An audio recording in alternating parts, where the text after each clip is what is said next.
Welcome back to Eurovoxx. I'm Susie, and I'm bringing you yet another interview from one of America's Song Contest contenders, the amazingly talented and representing Nebraska, Jocelyn. Thank you so much for being here. There she is. Hi. Hello. How are you today? I'm doing wonderful. I had a really quick day at work and just at home and just loving life. Can't complain. Fantastic. Thank you Yeah. so much for being here. We're Thank you excited for to having have me. you. Thank This you is for great. having me. We were having a little chat beforehand, and I am so glad to say that she is a little bit of a Eurovision fan and familiar with it. We were discussing Lordi. Yeah. No, because I didn't know what American Song Contest was when they first reached out to me, and they were like, "Oh, it's like Eurovision," and then I didn't know what Eurovision was. So when I went to go check it out, did a little research and then watched the past winners on the show, and I found Lordy, and I was like, "These guys are awesome." So yeah, Hard Rock Hallelujah, I believe that's the name, right? Yeah, Hard Rock Hallelujah. Yeah. I was blown away by them, and I love everything about them. The song was great. It was they're, perfect. they're a fantastic gateway into the Eurovision world right there. Absolutely. I also found out that Celine Dion was on Eurovision. Yep. Celine Dion. Yep. I had no idea until like a few days ago. Yeah. That's It's awesome. amazing. It's amazing who's got started in Eurovision. And she didn't even win. And she has a really long-lasting career. And that gives me some hope. No. I mean, it's amazing who started in Eurovision. So now, how did American Song Contest? How did you get involved in it? You said they reached out to you. Yeah. So actually, I am signed to BMG Records. Have you ever heard of BMG Records? Yeah. Before? Oh yeah. We know BMG. Okay, great. Yeah. So yeah, I know they have 7 different locations. I am signed to BMG, and one of the people at BMG reached out to me and just asked me if I wanted to audition for the show, and I said, "Heck yeah! Like, let's get me on there." So I initially auditioned with my song that's not out at the moment. I don't know if I'll ever release it, but it's called "This Love," and it's a super upbeat song, poppy. And kind of folky a little bit, but a lot of your stuff is so upbeat. I mean, it's amazing. I've listened to some of your back catalog, and it's all just so upbeat and so positive, and just, I mean, it's incredible. Your energy is amazing. Thank you. Yeah, thank you. Yeah. So for this one, I honestly just wanted to write a brand new song for the show specifically, and also so I'm partnered with the Boys Town National Hotline and Hope Squad. They're both suicide prevention organizations, and I'm just in love with their meaning, with their mission to help save children's lives and help heal families as well. That's incredible. I don't know if you've ever heard of Boys Town. Have you before? Yeah. Okay, great. So do you know about Father Flanagan then? I don't know Father Flanagan. I've heard Boys Town mentioned. Okay, yeah. So Father Flanagan, priest, I want to say back in 1917, he started. Yeah, this is a long time ago, almost over 100 years ago now, or over 100 years. Yeah. Priest, and he really he saw homeless boys after World War II, I believe, or World War One. I got to go back and look. I'm forgetting 1917 to World War One. Yeah. Great. I'm forgetting my own history. Oh my goodness.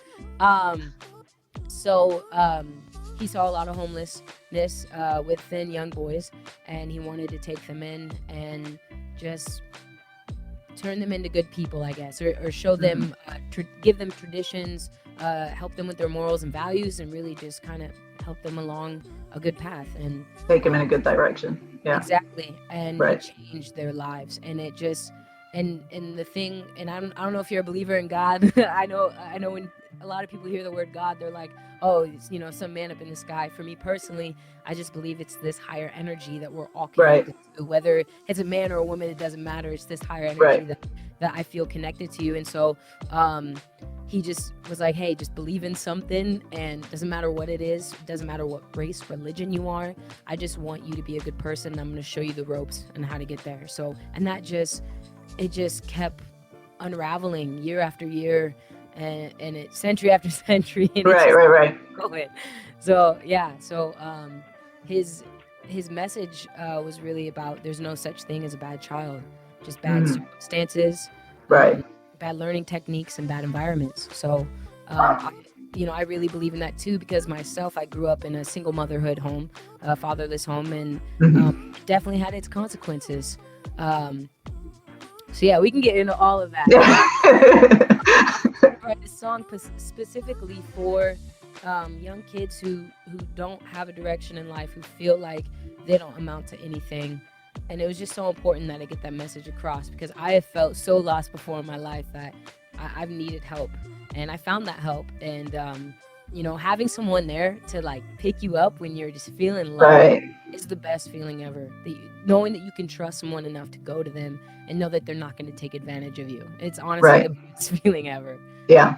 Oh, and you got that message across in spades. Let me tell you that. Thank you. Yeah. I'm gonna read to you the notes. I make notes when I'm watching the show. Okay, great. And my notes: Nebraska, Jocelyn, never alone. Okay.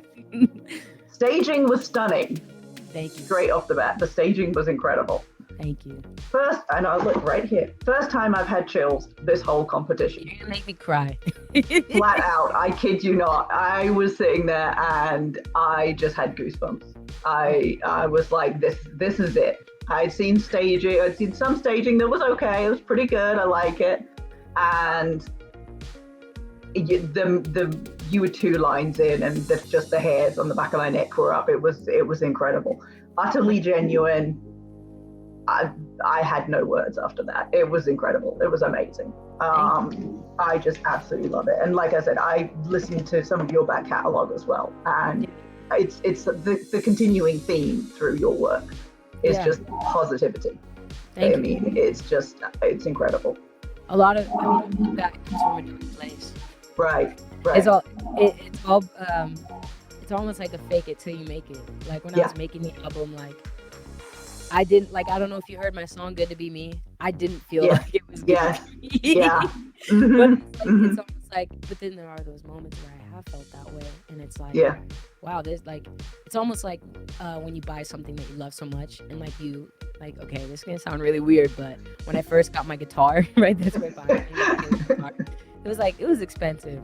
Yeah. I slept with it in my bed, like right next. I feel you. Yeah. So, you haven't seen my shoe collection, okay? It's like when you there was moments in my life where like my body felt like something I just bought from the store. It felt like the guitar I just bought, and I was like, wow, like I feel really good in my body right now. Like this is something I can, do something with. I had never felt that way before. But it only came like once in my life where I really felt that. And then it just went away. Sometimes though, I feel like it comes back a little bit for me. Like right now, I feel like it has a lot with everything going on. It's like, wow, like don't take advantage of, like try to do your best with your body and make sure that you're nourishing it the correct way. I can get into that. Well, no, I mean, and definitely for someone like you with something like a guitar, I mean, that thing is connected to you. That's going to be something that's going to take you places. It's an extension of you. Absolutely. I mean, you're definitely going to feel like that with something. Maybe with a pair of shoes, not so much. Maybe a little bit, but I mean, with a guitar, with you, most definitely. I mean, that's part of you. I mean, you absolutely project that in your music. Thank you. 100%. So when it came to the staging, did they give you any kind of input on the staging? Yeah, well, actually, so I had this full-on idea that my manager and I came up with, and we took it to the stage managers or production, and we told them what we wanted, and we collaborated on the ideas, and Sagiv just really, helped. Like him and Terrell were so connected to the song that they were able to just make it how they felt it would be. Like they knew. So when it came to me about their ideas, I just started crying. It's so beautiful, because the first thing I thought of was this dream that I had one time where that smoky tunnel, like that. You saw, like, I've had a dream of just like being in that tunnel before, like almost like going through a different multiverse in a way. Right.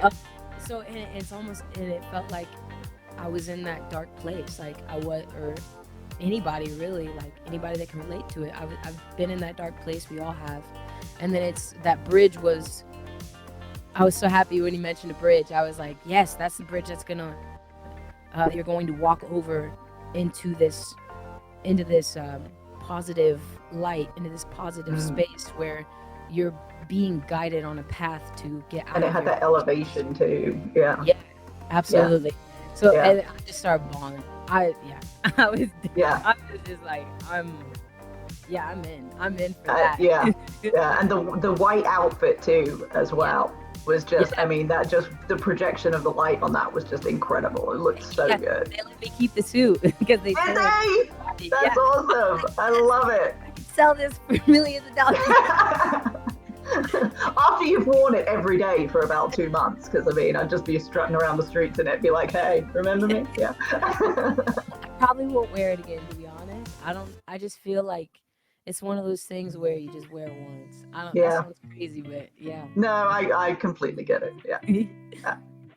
Oh yeah, I've done stage work. I've still got costumes that I've worn on stage, and it's like, yeah, I'm not putting that on again, but it's still in the closet. So yeah. I love suits too. That's another thing. Like I think I have 3 different pairs of suits other than the one in there that I got from the show. But yeah, I love suits. I got a tailor-made suit for my birthday last year. So nice. Yeah. Nice. Oh, I love it. That's great. So yeah, I was going to say, is there anything that you would change about your staging or the performance or anything? But I mean, performance. Yeah, I mean, I wasn't at my best vocally. I think I've never been in such a high pressured state where I don't know how much I'm allowed to talk on this, but basically just I didn't hydrate that well that day. I didn't eat till 3 p.m. that day. So it's like I wasn't prepared for what the day was going to bring. And I was just overly stressed, to be honest. But before I went up on stage, I kind of just, prayed to my God and took a lot of breaths. And then I went up and I let God speak through me. So that was that. Well, with it being the first year of this particular show as well, I mean, it's not like anyone really has an idea of what is to come or how to handle it. So is it something that, because I mean, unfortunately, you didn't go through to the next round, although having said that, there's the wild card as well. Yeah. Still to come. So, everyone start streaming. Yes. Never alone. Yes. Stream. If you see me again, yes, stream the song. Right. And reach out, tag the American Song Contest. Let them know that you want me back on the show. Right. Keep streaming. Get her back on for the wild card. But if the wild card doesn't become... Right. Yes. We'll get a link on that. Sorry. We'll get a link on there. But no, is the American Song Contest though something that you would take a run at again? Because that's something in Eurovision you will see acts take several runs at Eurovision. Yes. So you would definitely do it again. Yeah, I want to get back on the show. To be honest, it's like I want to get better for everybody. It's not the best that I've done before. So yeah, I really want to showcase my best. But I'm happy that a lot of people think it was my best, which is like cool on the other hand, which I think is really beautiful. And honestly, it was an emotional performance for me. Like when I was up on stage, I thought I sounded good. Like I heard everything. I heard the notes and everything in my head, and it felt good. It felt emotional. I felt so locked in to the song.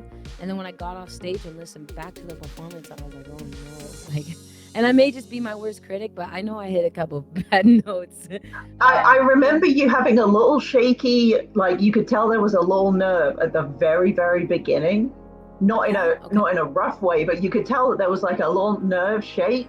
But then you just cruised after that, and like I'm like, yeah, she's there, she's in it, she's in the moment, and I mean, it was fantastic, it was great. And I wonder if that's something, because like I had talked to my vocal teacher about it, who was helping me on the show, and she had asked not to do the shake, or like to see what it would sound like smoother, and like because I was practicing that little shake, like, so Mm. I wonder like if I would have just like tried to sing it a little bit more straightforward, that it would have came across differently. But I was also trying to just add in that emotion, so I wasn't. Oh, you got it. You got me. Like I should have probably sang it differently, and that's another thing. Like I've never like I've had vocal coaches and never had them for long periods of time, if that makes sense. Yeah. So like yeah. I've really just been doing it, like taking certain vocal lessons and then just trying to work through that, but never keeping it a consistent thing. So Right. like going on the show, seeing all these amazing singers having voice, like having a really great voice, it's just like made me want to have a better voice. So I'm going to pay more money. I'm gonna work at my job that I got and you know, make some money so I can start actually taking vocal lessons and doing all of that, because I really want to be a really great singer. So that's Well, I personally think you're there, because like I said, I've listened to your other stuff, and I mean it's really good. Thank you, yeah. I love it. So I mean, obviously there's going to be more music from you. Yes. You have what's coming out next? Oh yeah, I mean, so I have so many ideas. I'm solely focused right now on connection, like just like connecting. You know, I feel that social media, there's pros and cons to it. Obviously, Right. like this is amazing. Like you're from England, but you're here in, you said Indiana, right? Or Louisiana. Louisiana. Yeah. And we're able to, talk like this, and I think that is so beautiful and magical. There's something to that. That was great. Yeah. And then the downside is, you go online and then you start comparing yourself to others. And I know people do that already on a daily basis. I think on social media, though, you get lost in the scroll, as my friends say. And you just get so consumed in this idea that you're not a part of, and that you want so badly to be able to, but then you're lost, and then you're there for like 4 or 5 years, and then you're like, what did I just do with my life? And that can be really depressing. So there's pros and cons to it. So I'm really about connecting again, like face to face, human interaction. What else? Not only that, but family. I feel like we've lost part of the nuclear family, and I feel like the meaning of it. I feel like our morals and values in today's society have been lost within just everywhere. Yeah. I think everything's so political now.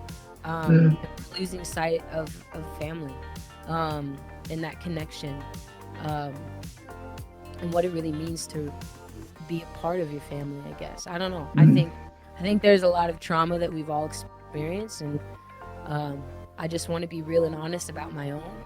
And that song that I sang is really about the trauma I experienced. So I have a mentor who's like my father figure. I was not a good kid growing up. I mean, I wasn't, kind of like what Father Flanagan. There's no such thing as a bad child, just bad environments, bad learning techniques, bad examples. And I didn't really, like my mom, she was a hard worker, but she was always at work. So I didn't really get to see the woman she was. She'd come home, she'd be tired, So, and I was doing that, like I would go out, and during I'm 24 years old, so I didn't have like a cell phone or social media growing up until I got into high school. That's when social media started to really pick up for me, back in 2012. And so I was out in the streets, I was walking, whatever I wanted. I was hanging out with boys all the time. I was doing things that I shouldn't have been doing, and it really messed me up. And so it wasn't until I met my manager that he just was like, oh, you like music? Oh, okay. Well, how are your grades in school? I was like, oh my God, I'm failing all my classes. And he was like, well, I don't want to work with you until you get your grades up. And and then he basically just explained to me the same amount of work ethic that you put into getting straight A's is going to be the same amount of work ethic he put into getting a gold record. And then it clicked for me. And everything that we've been through together. He's been such a great role model in my life, and just calling me out on things that I should have known, should have learned. Right. But he was there for me, and he has always had my back, and that's really what the song is about. It's just like, That's fantastic. I don't feel pretty enough. I don't feel good enough. But then here's this man who doesn't even know me that well, but wants to care about me because he somehow sees something in me, and he doesn't know. He probably, I don't know what it is. He probably doesn't know what it is. He has this optimistic vision in his mind of just trying to nurture and protect this young person and just like pull them out of this dark space. And I know he in the past has had people that he has loved that has taken their own life, and so I believe maybe for him, like, he doesn't want to see that happen. He wants to instill confidence in me, and therefore I want to instill confidence into other people. Right. And those people are few and far between, so you're incredibly lucky to find someone like that. I mean, that's amazing. If I wouldn't have met him, I'm telling you, Susie, man, I don't know where I would be right now. Like, honestly, oh my goodness, I'm just so grateful. Well, I mean, we're all incredibly grateful to him because I mean, we would be a lot less in our lives without having you creating the music that you do, because I mean, it's most definitely a gift to the music community. It's amazing. It's great. I love it. No, absolutely. Thank you. That's awesome. So, well, I am so glad that we did this, and I am so glad that hopefully, fingers crossed, we hopefully have a wild card for you. Yes. And if not, then hopefully we'll see you in the American Song Contest again. Yes. I also want to mention that I have a kindness program with the Boys Town National Hotline and Hope Squad, and you can check that out at Boys Town. Oh, fantastic. Okay. So yeah, go check it out. Yes, spread the word. Let people know about it. It's a free program. It's nonprofit. So yeah, if you want to bring me to your school, your high school, your middle school, elementary school, I'm able to shift around whatever the teachers need in order for me to fit their criteria. So yeah, I can sing these songs and just bring a positive vibe to young kids. That's amazing. Well, send us the information for that, and we'll get that in the show notes. And I mean, that's amazing. That's incredible. Yes. So, well, yeah, I would love to see you down in Louisiana for sure. I have a question. What did the song mean to you? Like, how did you connect to it? Well, I completely understand where you're coming from with the not feeling good enough, the not feeling pretty enough, the not feeling like you are worth anything. You know, I've been through a lot. You're going to get me going. I don't want to cry on camera. This makeup took a while. Okay, don't make me do it. I matters. Yeah, no, I completely connected with every part of that. And seeing and hearing you, the way you deliver it as well, and knowing that when I wrote that it was completely genuine, I knew that was coming from a place in you that you had experienced as well. Yeah. It's one thing to see someone sing something that has been written by someone. It's another thing to see someone that is singing something that has come from their own experience. Yeah. And that's something that I connect with when I see things. And when it's something that I can also relate to as well, it's one thing to get the hair standing up on the back of your neck. It's another thing to get that in here as well. And yes, you most definitely have a gift with that. I love that you mentioned Goosebumps because so when I met my manager, he introduced me to his writing buddy, John Rogers. Mm-hmm. And we started writing together for 2 years, from 2014 to 2016. We'll still do some writing sessions when we all have time. But these guys are older than me. They're in their 60s. And so they have experience on them, and they're teaching me lessons as we go along in this writing process. Mm-hmm. Every time something good would happen in the studio, John would get goosebumps on his arms. Yeah, that's great. Yeah, he's like, look at this right here. Yeah. That's how we knew it was a good moment. And so when you said that just like validated Yeah, everything. yeah, 100%, 100%. Yeah, yeah. That's amazing. I love it. So, well, I'm going to go fix my makeup now. And thank you so much for doing this. We'll put your information in the show notes as well. Everyone start streaming Never Alone. And thank you so much again for doing this. Thank you, Susie, for your time and for your energy. I appreciate it. Hey, no problem. Hopefully we'll see you in Louisiana soon. You guys get subscribing. All of our information will be down below. Thank you again, and we will see you all soon here on Eurovoxx. Thank you, Susie. Thank you, Eurovoxx, and thank you, Eurovision fans. Appreciate you. Bye, guys. Bye-bye.